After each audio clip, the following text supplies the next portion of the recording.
CBS 뉴스는 CBS 홈페이지 cbs.co.kr이나 노코뉴스 홈페이지 노코뉴스.co.kr, 스마트폰 애플리케이션과 팟캐스트를 통해 다시 보고 들으실 수 있습니다. 이어서 부산에서 전해드립니다. 글로벌 금융허브 부산으로 도약하기 위해 국제금융 인재를 키우는 자율형 사립고 설립이 추진됩니다. 부산에서는 처음으로 전국 단위로 학생 모집에 나서 인재 유출을 막겠다는 보관인데 동서교육 격차나 특혜 입학 시비 없이 개교까지 이를지 주목됩니다. 김혜경 기자가 보도합니다. 부산시와 부산시 교육청, 한국거래소, BNK 금융지주가 금융 전문가를 키우는 자율형 사립고 설립을 추진합니다. 이들 기관은 오늘 시청에서 업무 협약을 맺고 설립의 첫 단추를 꿰습니다. 시와 교육청은 자사고 설립을 위한 전폭적인 행정 지원에 나섭니다. 거래소와 BNK는 자사고 설립과 운영을 위한 비용을 함께 부담합니다.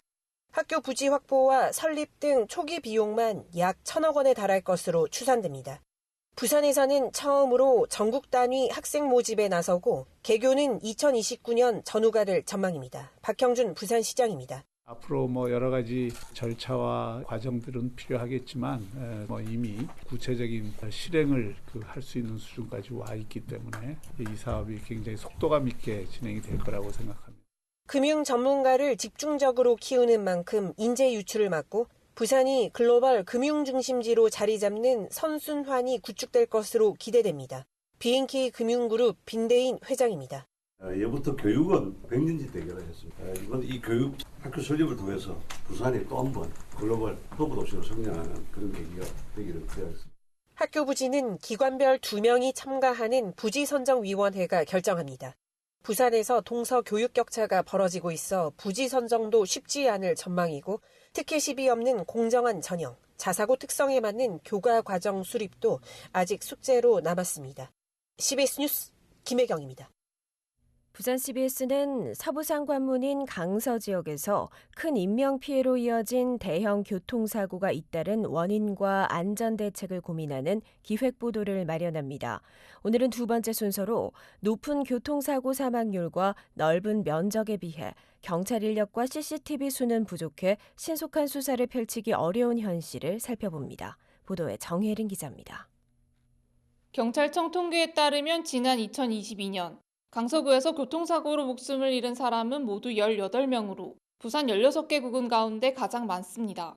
강서구에서 발생한 교통사고는 765건, 16개 구군 중 6번째입니다.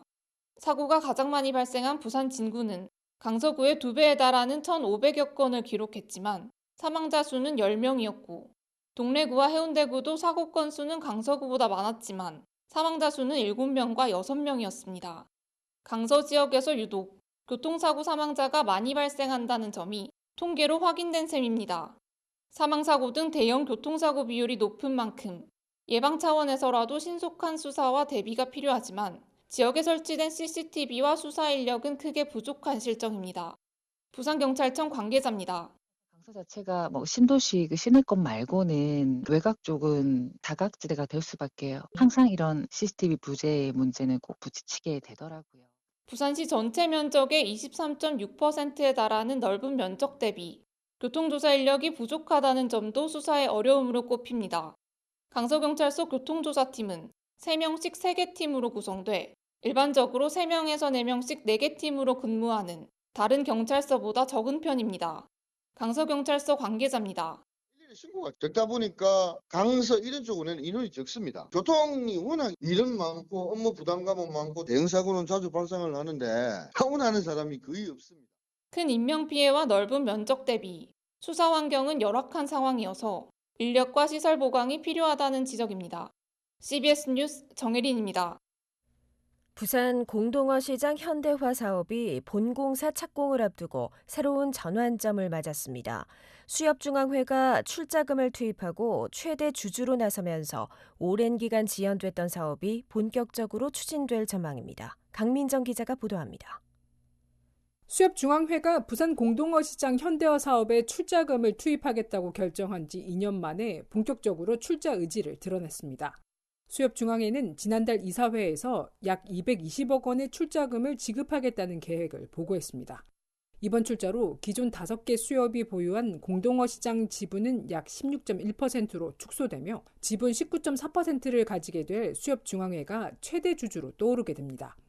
부산 공동어 시장은 현대화 사업비 2,361억 원 가운데 약 236억 원을 자부담으로 충당해야 했지만 어획량 감소와 고유가로 재정적 어려움을 겪어왔습니다.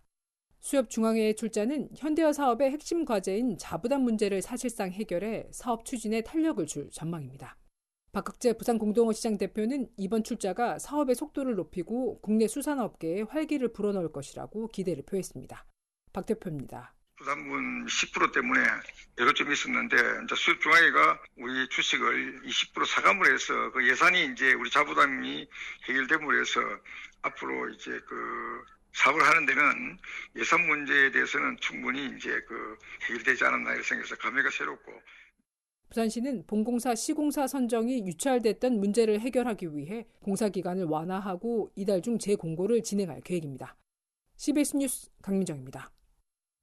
국민의힘은 어제 열린 비상의원 총회에서 부산 글로벌 허브 도시 특별법 제정을 당론으로 채택했습니다. 한동훈 대표는 글로벌 특별법은 부산을 물류와 금융 분야에서 경쟁력을 갖춘 도시로 조성하기 위해 꼭 필요한 법안이라며 부산 발전의 골든타임을 놓쳐서는 안 된다고 강조했습니다. 이는 국회 법안 처리에 대해 특별한 이유 없이 무대응으로 일관하고 있는 더불어민주당을 비판하는 동시에 전략적 우위를 선점하려는 의도로 풀이됩니다. 더불어민주당과 조국혁신당, 진보당 부산시당이 김건희 여사 특검법을 관철하기 위해 공동 대응에 나섰습니다.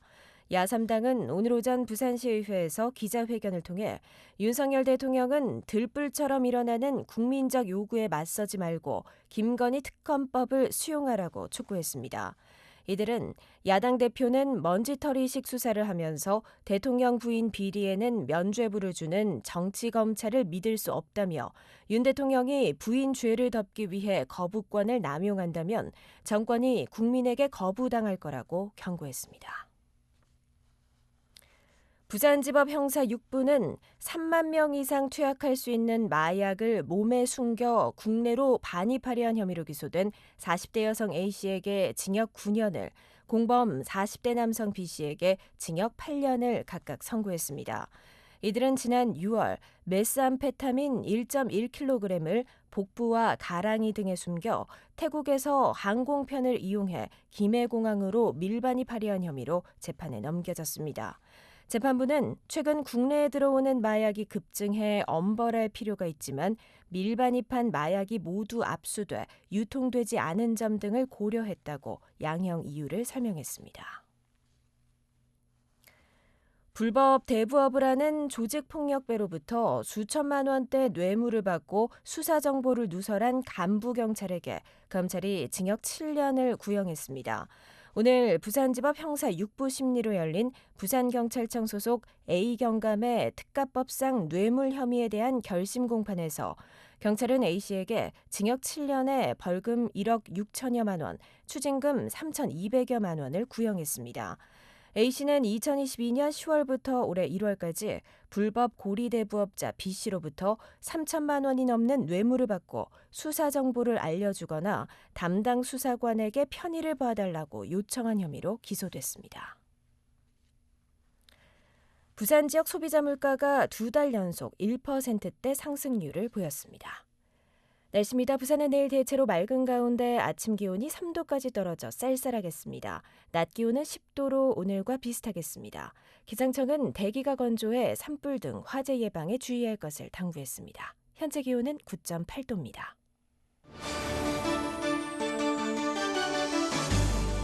CBS 저녁 종합 뉴스를 마칩니다. 지금까지 진행해 기술 김상길, 기자 박중석, 아나운서 김정현이었습니다.